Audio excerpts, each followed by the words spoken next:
ఇక్కడ మీరు చూస్తే ఇంట్రెస్టింగ్, ఇప్పుడు జిఎస్డిపి గ్రోత్ 15%. ఏంటి లాభాలు అనేది 18.47 లక్షల కోట్ల రూపాయలు జిఎస్డిపి తయారవుతుంది నెక్స్ట్ ఇయర్కి. ఈ ఇయర్ కాకుండా నెక్స్ట్ ఇయర్కి. దీనివల్ల నాకు 64,646 కోట్ల రూపాయలు బారో చేసే శక్తి వస్తుంది. ఏది ఎఫ్ఆర్బిఎం.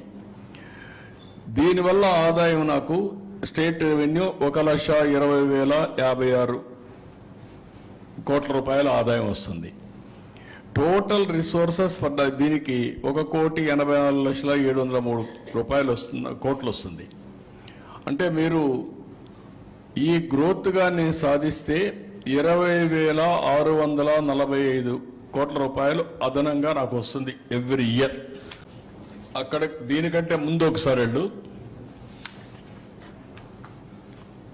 ఇది చూసినప్పుడు మీకు 7.5 to 15 డబల్.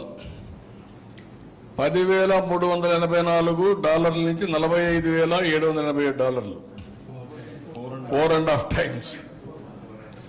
ఇది ఇక్కడ చూస్తే 13,18,000, ఇక్కడ 58,14,000, 4.5 times.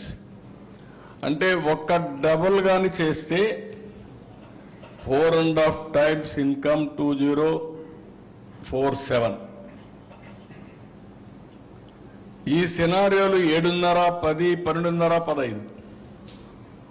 That is the scenario రాబోయే రోజుల్లో జరగబోయేది. అందుకే నేను ఎప్పుడూ 15% గ్రోత్ అంటే ఎవరికి అర్థం కావడం లేదు. 1% గ్రోత్ వల్ల ఏంటి లాభాలు, డబల్ అయితే ఏంటి లాభాలు అనేది ఒక్కసారి మీకు చూపించాను. That is our goal.